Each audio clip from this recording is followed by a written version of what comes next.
નમસ્કાર વિદ્યાર્થી મિત્રો મિત્રો આપણો ચેપ્ટર 3 નો એક બહુ સરસ ટોપિક છે વિદ્યુત ઉર્જા અને પાવર। આ ટોપિક ઉપરથી આપણને જે ઇક્વેશન્સ મળવાના છે ઇક્વેશન્સની application competitive exam જેડબલઈ NEET GUJCET અને આપણું જે સેક્શન એ કે જે 50 માર્ક્સનું એમસીક્યુ છે એની અંદર પણ આપણને બહુ જ કામ લાગવાના છે એવા ઇક્વેશન્સ આપણે તારવવા જઈ રહ્યા છે, રાઈટ। તો પહેલા બેઝિક વસ્તુ સમજી લો। હવે જુઓ, દાખલા તરીકે આ એક વાહક તાર, આ એક અવરોધ છે, આ એ અને બી બે બિંદુ છે, એની વચ્ચે એક અવરોધ આર જોડેલો છે, રાઈટ। હવે આ જે અવરોધ છે ને એ અવરોધ સાથે સપોઝ આપણે અહીંયા એક બેટરી કનેક્ટ કરીએ છીએ। બેટરીનો આ ટર્મિનલ પોઝિટિવ અને આ ટર્મિનલ નેગેટિવ છે અને બેટરીના બે છેડા વચ્ચેનો પોટેન્શિયલ ડિફરન્સ આપણે ધરીએ છીએ હમણાં, ધેટ ઇઝ વી, ઓકે। હવે આપણે શું કરીએ છીએ તો કે એ પાસે કેટલું પોટેન્શિયલ છે, વી એ પાસે કેટલું પોટેન્શિયલ છે તો આપણે એ પાસે જે પોટેન્શિયલ જે છે એ આપણે વી એ લઈ શકીએ છીએ અને બી પાસેનું જે પોટેન્શિયલ છે એ વી બી લઈ શકીએ છીએ। હવે બેટરીનો ધન છેડો એનો મતલબ આપણે એવો કરવાનો છે કે જે પોઝિટિવ ટર્મિનલ છે ને ત્યાં પોટેન્શિયલ વધારે છે અને નેગેટિવ ટર્મિનલ પાસે પોટેન્શિયલ ઓછું છે, રાઈટ। એટલે આપણે આ વસ્તુ કહી શકીએ એમ છે આકૃતિ પરથી કે વીએ છે ને that is greater than VB છે। અને હંમેશા તમને ખબર છે કે એનર્જી જે છે હંમેશા ટ્રાન્સફર જે થાય છે તે હાયર પોટેન્શિયલ થી લોઅર પોટેન્શિયલ તરફ થાય। તો આ હાયર પોટેન્શિયલ છે, લોઅર પોટેન્શિયલ છે, તો આમ પ્રવાહનું નિર્માણ થાય। આ બતાવું છું એ ડિરેક્શનમાં, જોજો ધ્યાનથી। તો આ અવરોધમાંથી નિર્માણ પામતો પ્રવાહ કેટલો છે, ધેટ ઇઝ આઈ, ઓકે। હવે વિદ્યુત ઉર્જા શું છે અને પાવર શું છે એ સમજી લો। આ જે ઇલેક્ટ્રિકલ એનર્જી છે, આ જે વિદ્યુત ઉર્જા છે, આ બેટરીની અંદર જે વિદ્યુત ઉર્જા છે એ આ અવરોધના આ જે ટર્મિનલ છે, હવે આ પોઈન્ટ અને આ પોઈન્ટમાં કોઈ ફરક નથી। આ પોઈન્ટ અને આ પોઈન્ટ બંને એક સેમ પોઈન્ટ જ કહેવાય, બંને પર પોટેન્શિયલ સેમ જ કહેવાય। આ પોઈન્ટ બી છે તો આ પોઈન્ટ પણ બી જ કહેવાય, એટલે અહીંયા પણ પોટેન્શિયલ સેમ જ હોય। પણ આ પોઈન્ટ પર પોટેન્શિયલ વીએ છે, આ પોઈન્ટ પર પોટેન્શિયલ વીબી છે, ઓકે। હવે શું થાય છે, એ થી બી તરફ વિદ્યુત પ્રવાહનું નિર્માણ થાય છે। તો સ્વાભાવિક છે કે આર માંથી આ ડિરેક્શનમાં વિદ્યુત પ્રવાહ પસાર થાય છે, તો આ ડિરેક્શનમાં આઈ નું ઇક્વેશન તમને ખબર છે કે આઈ જે છે that is equal to delta Q by delta T, okay. તો જો આઈ પ્રવાહ પસાર થતો હશે તો ડેલ્ટા ટી સમયની અંદર આમાંથી પસાર થતો વિદ્યુત ભાર કેટલો હશે તો કે એ વિદ્યુત ભાર delta Q is equal to I delta T થાય, રાઈટ। આ આઈ જે છે એ આ અવરોધમાંથી પસાર થાય છે, તો અવરોધમાંથી પસાર થતો ડેલ્ટા ટી સમયમાં પસાર થતો વિદ્યુત ભાર આપણને કેટલો મળે, ડેલ્ટા ક્યુ, ઓકે। અને એ અને બી છેડા વચ્ચેનો જે પોટેન્શિયલ ડિફરન્સ છે એ પોટેન્શિયલ ડિફરન્સ કેટલો થશે, that is VA minus VB. આ પોટેન્શિયલ ડિફરન્સ વી કેટલો થશે, વીએ માઇનસ વીબી। આ આપણું થિયોરેટિકલ પોર્શન છે એટલે આના ઉપરથી આપણને આટલું બને છે, ઓકે। હવે વીએ નો મતલબ શું છે એ પણ તમને ખબર છે કે વીએ એટલે કોઈ પણ બિંદુ પાસેનું પોટેન્શિયલ, આ બિંદુ પાસેનું પોટેન્શિયલ વીએ હોય એનો મતલબ એ કે એ બિંદુ પાસે એકમ વિદ્યુત ભાર દીઠ ઉર્જા જે છે એ વીએ છે। વીએ નો મતલબ શું, એકમ વિદ્યુત ભાર દીઠ ઉર્જા એ બિંદુ પાસે, બરાબર। એટલે આ લઈએ છે વીએ અને બી બિંદુ પાસે પોટેન્શિયલ વીબી કેટલું થશે તો કે એ બિંદુ પાસે પણ એકમ વિદ્યુત ભાર દીઠ ઉર્જા જે છે એ કેટલી હશે, ધેટ ઇઝ વીબી જૂલ હશે। હવે આ જૂલ પર કુલમ થાય, આ પણ જૂલ પર કુલમ થાય, ઓકે। હવે એ પાસે એકમ વિદ્યુત ભાર દીઠ ઉર્જા વીએ છે, બી પાસે એકમ વિદ્યુત ભાર દીઠ ઉર્જા વીબી છે, ઓકે। તો એ પાસે ડેલ્ટા ક્યુ ચાર્જ જ્યારે પાસ થશે ત્યારે એ બિંદુ પાસે એનર્જી કેટલી થશે, સમજ્યા તમે। એ બિંદુ જે છે એ બિંદુ પાસે એકમ વિદ્યુત ભાર દીઠ ઉર્જા વીએ છે, તો ત્યાં ડેલ્ટા ક્યુ વિદ્યુત ભાર દીઠ ઉર્જા કેટલી થાય તો કે એ જે છે ધેટ ઇઝ કેટલી થશે આપણી ક્યુ ઇન્ટુ વીએ થશે। અને ક્યુ ઇન્ટુ વીએ આપણું બીજું કઈ નહીં, એક બિંદુ પાસે પોટેન્શિયલ એનર્જી યુએ મળે, ઓકે, એવી રીતે બી બિંદુ પાસેનું પોટેન્શિયલ વીબી હોય તો બી બિંદુ પાસે જ્યારે ક્યુ બિંદુ પર પહોંચશે ત્યારે પોટેન્શિયલ એનર્જી કેટલી થશે? ધેટ ઇઝ યુબી થશે. તો પોટેન્શિયલ એનર્જીમાં થતો ફેરફાર, સ્થિતિ ઉર્જામાં થતો ફેરફાર કેટલો થાય? તો કે સ્થિતિ ઉર્જામાં થતો ફેરફાર ઇઝ ઇક્વલ ટુ અંતિમ સ્થિતિ ઉર્જા છેદમાં ઓછા પ્રારંભિક સ્થિતિ ઉર્જા, રાઈટ? તો અંતિમ સ્થિતિ ઉર્જા ઓછા પ્રારંભિક સ્થિતિ ઉર્જા. હવે અંતિમ એટલે કયું? યુબી, અને પ્રારંભિક એટલે યુએ. તો ધેટ ઇઝ અહીંયા થશે યુબી માઇનસ યુએ, અને યુબી માઇનસ યુએ કરીશું તો આપણને મળશે ધેટ ઇઝ ક્યુ કૌંસમાં વીબી માઇનસ વીએ. ઓકે, હવે તમને આ જે પોટેન્શિયલ એનર્જી થઈ એ પોટેન્શિયલ એનર્જી કોની થઈ? ક્યુ ચાર્જની અથવા તો ડેલ્ટા ક્યુ ચાર્જની. સમજ્યા તમે? ક્યુ ચાર્જ અથવા તો ડેલ્ટા ક્યુ ચાર્જની પોટેન્શિયલ સ્થિતિ ઉર્જામાં થતો ફેરફાર થયો. તો આ જે છે એને આપણે કહીએ છીએ સ્થિતિ ઉર્જામાં થતો ફેરફાર, that is delta you potential energy, એટલે કે સ્થિતિ ઉર્જામાં થતો ફેરફાર. ઓકે, હવે તમને ખબર છે કે વીબી છે that is less than VA છે. વીબી લેસ ધેન વીએ છે, એ ક્લિયર છે. તો આપણને ડેલ્ટા યુવી એ જે છે, તો ડેલ્ટા યુ આપણને કેટલો મળશે? ધેટ ઇઝ માઇનસ, કારણ કે આ નેગેટિવ થશે. વીબી માઇનસ વીએ, જો વીબી ઋણ છે, વીબી ઓછું છે અને વીએ વધારે છે, તો આ ક્વોન્ટિટી આપણી કેવી થઈ જશે? માઇનસ થશે. અને ક્યુ એટલે સપોઝ આપણો ડેલ્ટા ક્યુ જે ચાર્જ છે જે લઈએ છે તે, અને બે બિંદુ વચ્ચેનો પોટેન્શિયલ ડિફરન્સ વીએ માઇનસ વીબી કેટલો છે? આપણો વી છે, right? VA minus VB is equal to શું થશે? આપણો બેટરીનો પોટેન્શિયલ ડિફરન્સ વી. તો અહીંયા હું વીબી માઇનસ વીએ બરાબર માઇનસ વી મૂકી દઉં તો આ થઈ ગયો આપણો સ્થિતિ ઉર્જામાં થતો ફેરફાર. હવે ઉર્જા સંરક્ષણનો નિયમ શું કહે છે એ પણ તમને ખબર છે. તો કે delta you plus delta K is equal two 0. ધોરણ 11 માં ભણી ગયા છે. તો delta K is equal two minus delta you થાય. માઇનસ ડેલ્ટા યુ, તો આ ડેલ્ટા યુ ની વેલ્યુ અહીંયા છે જ ઓલરેડી માઇનસ. તો આપણને મિત્રો ડેલ્ટા કે કેટલું મળશે? તો કે delta K is equal to મળશે that is V into delta Q. Okay, તો ગતિ ઉર્જા તો હંમેશા ધન જ હોય, આ યાદ રાખજો. ઓકે, હવે તમને એ પણ ખબર છે કે કાર્ય ઉર્જા પ્રમેયની અંદર કે ડેલ્ટા કે છે that is equal two W થાય. ક્લિયર? ગતિ ઉર્જા પ્રમેય તો છે જ કે કોઈ પણ પદાર્થની ગતિ ઉર્જામાં થતો ફેરફાર એના પર થતા પરિણામી બાહ્ય બળ વડે થતા કાર્ય બરાબર ડબલ્યુ બરાબર ડેલ્ટા ક્યાંય પણ લાગુ પડે. ઉર્જા સંરક્ષણનો નિયમ જ છે એ પણ એક પ્રકારનો, બટ ઇનડાયરેક્ટ ફોર્મમાં છે, રાઈટ? હવે delta Q is equal to શું છે? તો કે delta Q is equal to R આવ્યું. Delta Q is equal to I into delta T. Okay, તો હું અહીંયા ડેલ્ટા ક્યુ ની વેલ્યુ રિપ્લેસ કરું તો મને ડબલ્યુ કેટલું મળશે? ધેટ ઇઝ ડેલ્ટા ડબલ્યુ થશે, કારણ કે અહીંયા ડેલ્ટા ક્યુ છે અને વી એઝ ઇટ ઇઝ, અને ડેલ્ટા ક્યુ બરાબર મળશે આપણને I into delta T. Okay, અને ડેલ્ટા ડબલ્યુ છેદમાં ડેલ્ટા ટી કરીશું તો ખબર છે તમને શું મળે છે?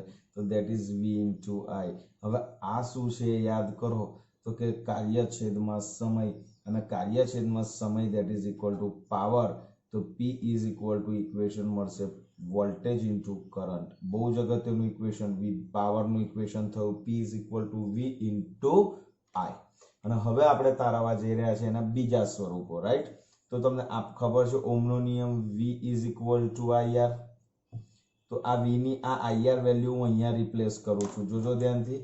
તો પી ઇઝ ઇક્વલ ટુ થશે આઈ ઇન્ટુ આર અને ઇન્ટુ આઈ. તો આપણને પી ઇઝ ઇક્વલ ટુ મળશે આઈ સ્ક્વેર આર.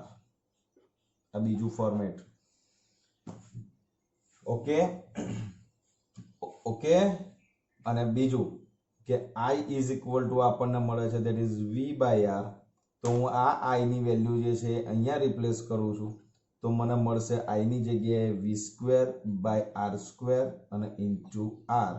તો આપણને પાવરનું એક બીજું ઇક્વેશન મળ્યું that is V square by R. મિત્રો, મેં હમણાં જ વિડીયોની શરૂઆતમાં કહ્યું કે પાવર જે છે એના જે ઇક્વેશન્સ આપણે તારવ્યા, વીઆઈ, આઈ સ્ક્વેર અને વી સ્ક્વેર આર, એ પાવરના જુદા જુદા ફોર્મમાં સમીકરણો છે. અને એની સૌથી વધારે એપ્લિકેશન્સ આપણને ગુજકેટની અંદર, બોર્ડની અંદર આપણને મળવાની છે, રાઈટ? આ શું ઇન્ડિકેટ કરે છે? આ સમીકરણ શું ઇન્ડિકેટ કરે છે? તો એ સમજાવું તો કે જ્યારે કોઈ પણ અવરોધ હોય ને મિત્રો, કોઈ પણ અવરોધ એની સાથે તમે જ્યારે બેટરી જોડો ને તો બેટરીમાંથી પ્રવાહ પાસ થાય, જનરેટ થાય અને એ કરંટ આ અવરોધમાંથી પાસ થાય. જ્યારે આ અવરોધમાંથી પાસ થાય ને મિત્રો તો આઈ સ્ક્વેર આર, સી પાવર એટલે શું છે આઈ સ્ક્વેર આર, તો આની અંદરથી આઈ સ્ક્વેર આર જેટલી વિદ્યુત ઉર્જા જે છે એ ઉષ્મા ઉર્જા સ્વરૂપે વિખેરણ પામે છે. તો પાવર જે છે એ બીજું કંઈ નથી, એક પ્રકારનો એ પાવર લોસ જ છે, રાઈટ.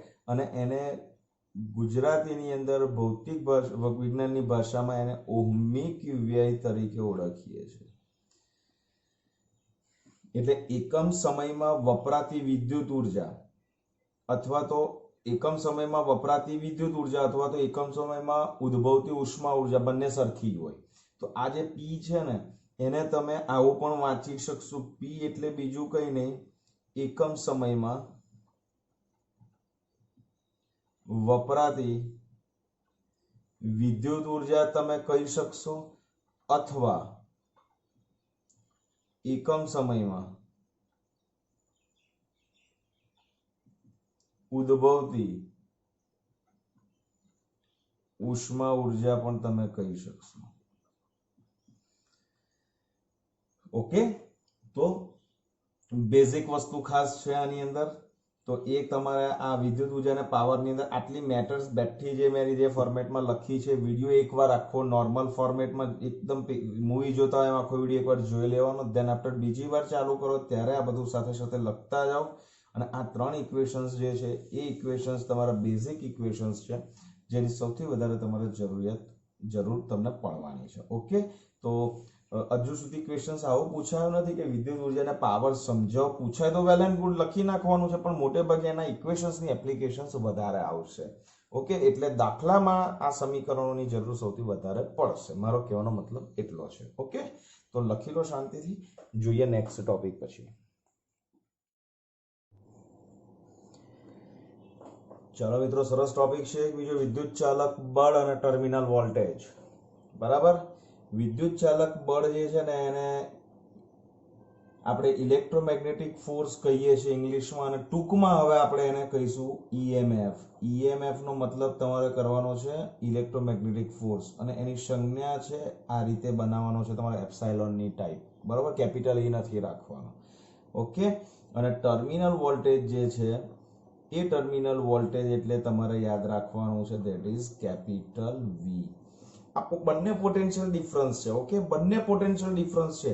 આનો એકમ પણ મિત્રો, આનો એકમ પણ વોલ્ટ જ છે અને આનો એકમ પણ વોલ્ટ છે, પણ બંને આ પણ વાહકના બે છેડા વચ્ચેનો પોટેન્શિયલ ડિફરન્સ છે, આ પણ વાહકના બે છેડા વચ્ચેનો પોટેન્શિયલ ડિફરન્સ છે. બટ જે સૂક્ષ્મ ફેરફાર છે બે વચ્ચેનો એ છે પરિસ્થિતિ. તો એક પરિસ્થિતિ એવી છે કે એ પરિસ્થિતિમાં એના બે છેડા વચ્ચેનો પોટેન્શિયલ ડિફરન્સ જે હોય તેને ઈએમએફ કહીશું, ને બીજી પરિસ્થિતિ જે છે એમાં પોટેન્શિયલ ડિફરન્સ હશે જે એનો બે છેડા વચ્ચેનો, એને આપણે ટર્મિનલ વોલ્ટેજ કહીશું. તો હવે આપણે જોવાનું છે એવી કઈ બે પરિસ્થિતિ છે કે જેના બે છેડા વચ્ચેનો પોટેન્શિયલ ડિફરન્સ એટલે ઈએમએફ અને ટર્મિનલ વોલ્ટેજ થઈ શકે. ઓકે, તો એને સમજવા માટે એક સિમ્પલ વસ્તુ તમારે સમજવાનું છે. જોજો ધ્યાનથી સમજાવું છું, એ જોજો મિત્રો. આ એક રેઝિસ્ટન્સ છે, એક અવરોધ છે. ઓકે, આ અવરોધ છે અને આ જ અવરોધ સાથે આપણે શું જોડીએ છે, હમણાં આપણે એક બેટરી જોડીએ છે. હવે આ જે બેટરી છે એને આપણે આ રીતે કનેક્ટ કરીશું, આ રીતે કરીશું. તો અહીંયા આના બે છેડા વચ્ચેનો આ બેટરી છે, એના બે છેડા વચ્ચેનો પોટેન્શિયલ ડિફરન્સ છે વી પણ હોઈ શકે ને ઈએમએફ પણ હોઈ શકે. ખાલી કન્ડિશન જુદી છે, એ ધ્યાન રાખજો. કઈ એની ચર્ચા હું હવે તમારી સાથે કરવા જઈ રહ્યો છું. ઓકે, હવે મિત્રો એક વસ્તુ સમજી લો કે બજારની અંદરથી જ્યારે પણ આપણે કોઈ પણ પેન્સિલ સેલ લાવીએ છીએ, એ પેન્સિલ સેલ આપણને આવો હોય છે, રાઈટ?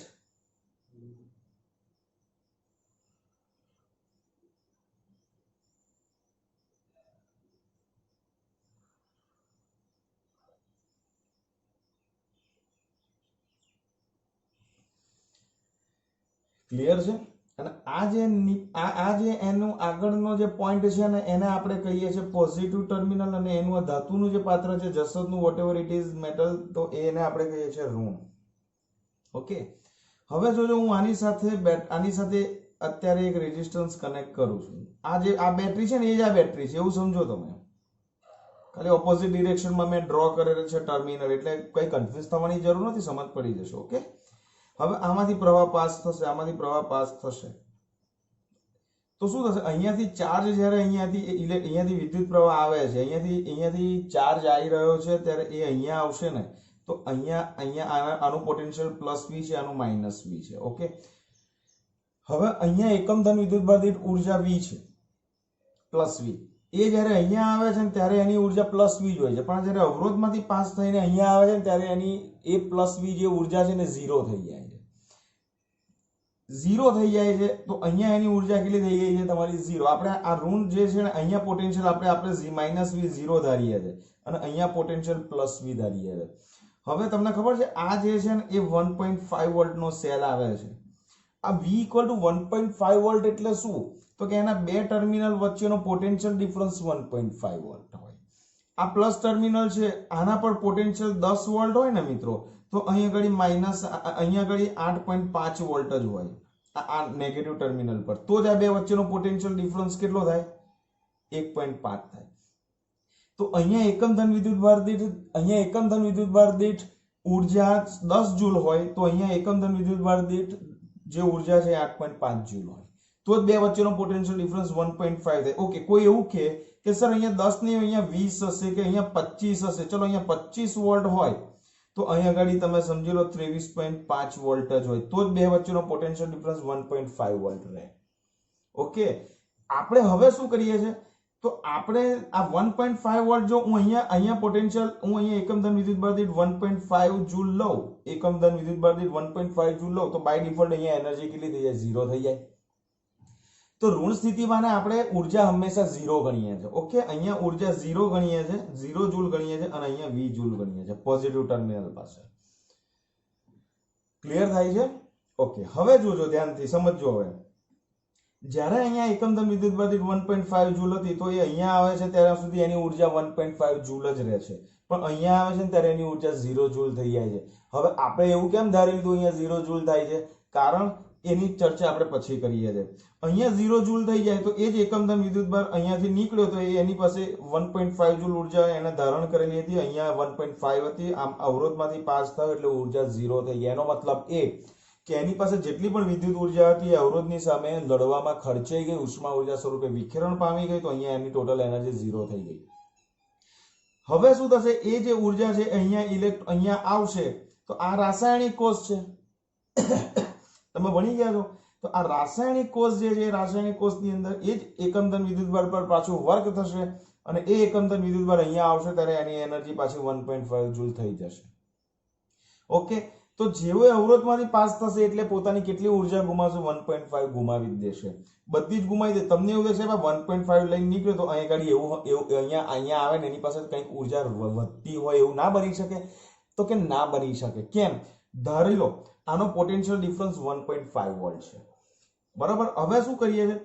અહીંયા આવ્યો, અહીંયા 1.5 અને અહીંયા આવ્યો તો કેટલો થયો? એની ઉર્જા દાખલા તરીકે 1 જૂલ ખર્ચાઈ ગઈ ને આપણે એવું ધારીએ છીએ કે અહીંયા 0.5 જૂલ રહેશે, બરાબર. જે રહેતી નથી પણ ધારી લો કે અહીંયા 0.5 જૂલ રહે છે, તો અહીંયા કેટલી આવશે? એકમ ધન વિદ્યુતભાર અહીંયા આવશે ત્યારે એની પાસે કેટલી ઉર્જા હશે? 0.5 જૂલ. હવે આની અંદરનું કેમિકલ જે છે એ જે વર્ક કરે છે ઓલરેડી એના પર 1.5 જૂલ જેટલું વર્ક કરે છે, એટલે એટલું વર્ક એની અંદર પોટેન્શિયલ એનર્જીના ફોર્મેટમાં સ્ટોર થાય. તો અહીંયા એનર્જી કેટલી છે? 0.5 હતી, 1.5 કર્યું તો અહીંયા આવશે ત્યારે એનર્જી કેટલી થઈ જશે? 2 જૂલ થઈ જશે એકમ ધન વિદ્યુતભાર પાસે. તો હવે સેલ જ્યારે વપરાશમાં હોય, તમે કોઈ પણ સેલ જે છે બેટરીમાં યુઝ કરો છો કે ઘડિયાળમાં યુઝ કરો છો કે એલાર્મ ક્લોકની અંદર યુઝ કરો છો, રિમોટની અંદર યુઝ કરો છો, તો જેમ જેમ એ વાપરો છો તો એ ચાર્જ થાય કે ડિસ્ચાર્જ થાય? તો કે ડિસ્ચાર્જ થાય. તો તમે તો અહીંયા 1.5 જૂલ હતી, અહીંયા આવ્યો તો 2 જૂલ થઈ ગઈ, તો આ તો ચાર્જિંગ થયું, જે શક્ય જ નથી. ઉર્જા સંરક્ષણનો નિયમ આને પરમિટ નથી કરતું. એનો મતલબ એ કે આપણે સ્વીકારવું જ પડે કે અહીંયા એનર્જી 1.5 જૂલ હોય તો અવરોધમાંથી પાસ થઈને જ્યારે અહીંયા આવશે ત્યારે એની એનર્જી કેટલી થઈ જતી હશે? 0 થઈ જ જતી હશે, એવું આપણે ધારી લેવું પડે. ઓકે, તો આ જે કન્ક્લુઝન છે એ મેં તમને આપ્યું. હવે EMF શું છે અને ટર્મિનલ વોલ્ટેજ શું છે એ સમજાવો. મિત્રો, જ્યારે તમે બજારમાંથી કોઈ પણ સેલ લાવો છો ને એના ઉપર 1.5 વોલ્ટ લખાયેલો હોય ને ત્યારે એના બે છેડા વચ્ચેનો જે પોટેન્શિયલ ડિફરન્સ હોય ને એ પોટેન્શિયલ ડિફરન્સ એના ઈએમએફ જેટલો હોય. આ યાદ રાખજો, આ યાદ રાખજો. એટલે અહીંયા આ 1.5 જુલ એ આપણું ઈએમએફ થઈ ગયું એવું ધારી લો. અહીંયા ગાડી જે બેટરી બજારમાંથી લઈને આયા હજુ આની સાથે કનેક્ટ કર્યો નથી, રાઈટ, આની સાથે કનેક્ટ કર્યો નથી એવું તમે સમજો. તો અહીંયા એકમ ધન વિદ્યુતભાર પાસે કેટલી ઉર્જા હશે? ધેટ ઇઝ 1.5 જુલ, ને એ જ બેટરીનું ઈએમએફ છે. ઓકે, અને સેલ જ્યારે કોઈની પણ સાથે કનેક્ટેડ ના હોય ને ત્યારે સેલમાં આ ડિરેક્શનમાંથી આમ જે પ્રવાહ પસાર થાય છે જ્યારે કોઈની પણ સાથે એને રિમોટમાં નાખીએ જ નહીં, આપણે ઘડિયાળમાં નાખીએ જ નહીં, ત્યારે એના બે છેડા વચ્ચેનો પોટેન્શિયલ ડિફરન્સ એનું ઈએમએફ જ કહેવાય. અને ઈએમએફ એટલે શું કે આ વખતે બેટરી જે છે એ બેટરીમાંથી પ્રવાહ પસાર થતો નથી, રાઈટ. મીન્સ સમજો કે જ્યારે સેલ બજારમાં દુકાનમાં લટકી રહ્યો છે ને સેલ, ત્યારે એના બે છેડા વચ્ચેનો potential difference that is EMF. સેલને લઈને ઘરે આવો છો તો પણ એના બે છેડા વચ્ચેનો પોટેન્શિયલ ડિફરન્સ જે છે ધેટ ઇઝ ઈએમએફ. સેલને પેકિંગમાંથી કાઢીને આમ રમો છો ઊંચકીને તો પણ એના બે છેડા વચ્ચેનો પોટેન્શિયલ ડિફરન્સ મિત્રો ધેટ ઇઝ ઈએમએફ જ કહેવાય. અને આ જે કન્ડિશન છે એને ઓપન સર્કિટ કન્ડિશન કહેવાય. Open circuit condition. અને ઓપન સર્કિટ કન્ડિશન્સ ને ટૂંકમાં આપણે કહીશું ધેટ ઇઝ ઓસીસી. અને ઓસીસી નો મતલબ તમારે શું કરવાનો છે? ઓસીસી નો મતલબ તમારે મિત્રો કરવાનો છે કે બેટરીમાંથી પ્રવાહ પસાર થતો ન હોય ત્યારે બેટરીના બે છેડા વચ્ચેનો વિદ્યુત સ્થિતિમાનનો તફાવત ધેટ ઇઝ ઈએમએફ. યાદ રાખજો, અહીંયા આપણે કનેક્ટ કર્યો જ નથી એટલે એના બે છેડા વચ્ચેનો potential difference that is EMF. તો એ ઈએમએફ કેટલું છે? એકમ ધન વિદ્યુતભાર દીઠ 1.5 જૂલ છે. ઓકે, નાવ હવે એને આપણે કનેક્ટ કર્યો રિમોટમાં. એ રિમોટના સર્કિટને પોતાનો કંઈક રેઝિસ્ટન્સ હશે ધેટ ઇઝ આર, એવું ધારી લો. ઓકે, બીજું આ જે સેલ છે અહીંયા તમે રિમોટમાં નાખો છો તો એનો અવરોધ આર, તમે એને ઘડિયાળમાં નાખો છો તો પણ એનો અવરોધ આર. મીન્સ જ્યારે બેટરીને આપણે યુઝ કરીએ છીએ, ક્લિયર, યુઝ કરીએ છીએ ત્યારે અહીંયા બેટરીમાંથી કરંટ પાસ થશે, આમ પાસ થશે. તો બેટરીમાંથી કરંટ કઈ ડિરેક્શનમાં પાસ થશે? માઇનસ ટુ પ્લસ ટર્મિનલ તરફ. તો આ જે છે એને નેગેટિવ ટર્મિનલ, આને આપણે પોઝિટિવ ટર્મિનલ કહીએ. તો બેટરીમાંથી પ્રવાહ કયાથી કયા તરફ? એન થી પી તરફ જાય, રાઈટ. બેટરીની અંદર જે વિદ્યુત પ્રવાહ છે, બેટરીની અંદર જે વિદ્યુત પ્રવાહ છે એ એન થી પી તરફ જાય. હવે આ આપણો ડ્રાય સેલ છે જેને આપણે સુપરકોષ કહીએ છીએ. આ જ સેલની જગ્યાએ તમે કોઈ પણ વિદ્યુત વિભાજ્ય કોષ લઈ લો, બરાબર છે, લેક્લાન્સ ઓર ડેનિયલ. તો એમાં પણ પોઝિટિવ ટર્મિનલ હોય તો અહીંયા વચ્ચે શું હોય? વિદ્યુત દ્રાવણ હોય. તો દ્રાવણનો resistance that is small R. આની અંદર પણ એક ઇન્ટરનલ રેઝિસ્ટન્સ, કેમિકલનો પણ એક ઇન્ટરનલ રેઝિસ્ટન્સ હજુ મેં કેલ્ક્યુલેશનમાં લીધો નથી, એ ધ્યાન રાખજો. ઓકે, હવે 1.5 જૂલ હતી, અત્યારે એને કનેક્ટ નથી કર્યો તો એ ઓપન સર્કિટ કન્ડિશન્સ કહેવાય. અને એ કન્ડિશનમાં બેટરીના બે છેડા વચ્ચેનો potential difference that is EMF. Okay, electromotive force, sorry આપણે અહીંયા મેં મેગ્નેટિક ફોર્સ લખ્યું છે ને મિત્રો, that is motive force actually. Okay, motive force, વિદ્યુત ચાલક બળ. એટલે વિદ્યુત ભારને ચલાવવા માટે એક ફોર્સ લગાવવું પડે. સી આની અંદર પણ ચાર્જ છે પણ એ ચાર્જને ગતિ કરવા માટે ધક્કો મારવો પડે. એ આપણે આ બેટરી એને આપણે બેટરી જોડીએ છે. ઓકે, હવે બેટરીમાંથી પ્રવાહ એન થી પી તરફ જ્યારે જાય, એન થી પી તરફ, ત્યારે બેટરીના બે છેડા વચ્ચેનો પોટેન્શિયલ ડિફરન્સ, હવે ઈએમએફ નું અસ્તિત્વ ખલાસ થઈ ગયું. ઈએમએફ ક્યાં સુધી ઈએમએફ કન્સિડર કરવાનો? જ્યાં સુધી બેટરીને યુઝ ના કરો ત્યાં સુધી એના બે છેડા વચ્ચેનો potential difference that is EMF. જેવો તમે યુઝ કરો છો તો શું થશે? અહીંયા એકમ ધન વિદ્યુતભાર દીઠ ઉર્જા કેટલી છે? That is 1.5 joule. That is EMF. અત્યારે ઈએમએફ કેટલું હતું? 1.5 જૂલ હતું જ પર કુલમ. ઓકે, તો હવે બેટરીનું ઈએમએફ કેટલું છે? ધેટ ઇઝ ઈ. અહીંયાથી એકમ ધન વિદ્યુતભાર નીકળ્યો એટલે અહીંયા એની એનર્જી કેટલી થઈ ગઈ મિત્રો? અહીંયા એની એનર્જી કેટલી થઈ ગઈ? 1.5 જૂલ. અને જેવો અવરોધમાંથી પાસ થયો અને જેવો અવરોધમાંથી અહીંયા આવશે ત્યારે એની બધી જ 1.5 જૂલ ઉર્જા જે છે ઉષ્મા ઉર્જા સ્વરૂપે વિખેરણ પામે છે. તો અહીંયા એની એનર્જી કેટલી થઈ ગઈ? 0. તો અહીંયા 1.5 જૂલ એકમ વિદ્યુતભારની ઉર્જા, અહીંયા 0, અહીંયા 0, અહીંયા 0, અહીંયા 0. જેવું અહીંયા એકમ ધન વિદ્યુતભાર અહીંયા આવશે એટલે આની અંદર જે કેમિકલ છે એ કેમિકલ વર્ક કરે છે. એની અંદર રહેલા વિદ્યુતભારો જે છે એ વિદ્યુતભારો ફોર્સ જનરેટ કરે છે અને એ આ વિદ્યુતભાર જે છે એકમ વિદ્યુતભાર એને અહીંયાથી અહીંયા લઈ જાય છે. અને જ્યારે એ વિદ્યુતભારને અહીંયાથી અહીંયા લઈ જાય ત્યારે એના પર જે વર્ક થાય એ વર્ક એની અંદર પોટેન્શિયલ એનર્જીના ફોર્મેટમાં સ્ટોર થાય, એ જે છે એને આપણે કહીએ છીએ બેટરીનો ટર્મિનલ વોલ્ટેજ. ઓકે, બીજું કે આ બેટરી છે એનો ઇન્ટરનલ રેઝિસ્ટન્સ જે છે that is small r. Okay, અને આ બેટરીમાંથી પસાર થતો પ્રવાહ I હોય તો જુઓ અહીંયા એકમ ધન વિદ્યુતભાર દીઠ ઉર્જા 1.5 joule that is EMF E. અહીંયા એકમ ધન વિદ્યુતભાર દીઠ ઉર્જા 1.5 joule that is again known as E. અહીંયા 0 0 0 અહીંયા 0. હવે એ કેટલી એનર્જી લઈને નીકળ્યો તો? E એનર્જી લઈને નીકળ્યો તો. અહીંયા એનર્જી E 0 થઈ ગઈ. હવે જ્યારે અહીંયાથી અહીંયા જાય છે ત્યારે એના પર કેટલું વર્ક થાય? ધેટ ઇઝ E જેટલું જ વર્ક થાય. E જેટલું જ વર્ક થાય તો પાછો અહીં આવશે એટલે એ ઇલેક્ટ્રોન પાસે કેટલી એનર્જી થઈ જાય? 1.5 જૂલ. યાદ રાખો કે જો આ ચાર્જ આમ ફર્યા કરે, પ્રવાહનું નિર્માણ થયા કરે અને જો અહીંયા પોટેન્શિયલ ડિફરન્સમાં કોઈ ચેન્જીસ ના આવે, ધેટ મીન્સ કે આ સેલ તમને life time potential difference provide કર્યા કરશે. બટ વાસ્તવમાં આજ સુધી શક્ય નથી, કારણ આનો આંતરિક અવરોધ છે. આંતરિક અવરોધને કારણે પણ કંઈક વિદ્યુત ઉર્જા ઉષ્મા ઉર્જા સ્વરૂપે વિખેરણ પામે છે અને ધેટ ઇઝ એ કેટલી? તો કે I પ્રવાહનું નિર્માણ થાય. બેટરીનો આંતરિક અવરોધ R હોય તો જે ઉર્જા હતી E જેટલું વર્ક કરે. આ સેલનું કેમિકલ કેટલું વર્ક કરે છે આ વિદ્યુતભાર પર? E જેટલું. એમાંથી આનું જે કેમિકલનું ઇન્ટરનલ રેઝિસ્ટન્સ જો R હોય તો એ એમાંથી IR જેટલી એનર્જી ઓછી કરે. અને હવે બે છેડા વચ્ચેનો જે પોટેન્શિયલ ડિફરન્સ હશે ધેટ ઇઝ V, અને આને કહીએ છીએ આપણે ટર્મિનલ વોલ્ટેજ. અને આ તમારું ઇક્વેશન થઈ ગયું ટર્મિનલ વોલ્ટેજ અને EMF વચ્ચેનું સંબંધ દર્શાવતું સૂત્ર. ઓકે, યાદ રાખજો કે E જે છે એ તમારો ઓપન સર્કિટ કન્ડિશન્સમાં એટલે કે બેટરી જ્યારે વપરાશમાં ન હોય ત્યારે એના બે છેડા વચ્ચેનો potential difference that is EMF, પણ વપરાશમાં હોય ત્યારે એનો પોટેન્શિયલ ડિફરન્સ ઘટતો જાય. ઓકે, હું તમને એવું કહું, તમે એક સેલ રિમોટમાં નાખ્યો, કેટલા ટર્મિનલ વોલ્ટેજ હતા? લાયા ત્યારે 1.5 વોલ્ટ મેઝર કર્યો હતા, રાઈટ? હવે તમે શું કરો છો કે એને યુઝ કરો છો, મહિના પછી એના બે છેડા વચ્ચેનો પોટેન્શિયલ ડિફરન્સ 1.5 વોલ્ટ હશે, 1.6 વોલ્ટ હશે કે 1.4 વોલ્ટ હશે? તો 1.6 તો શક્ય જ નથી, કારણ કે વપરાય એમ વધે કે ઘટે? તો ઘટે. એટલે 1.6 શક્ય નથી.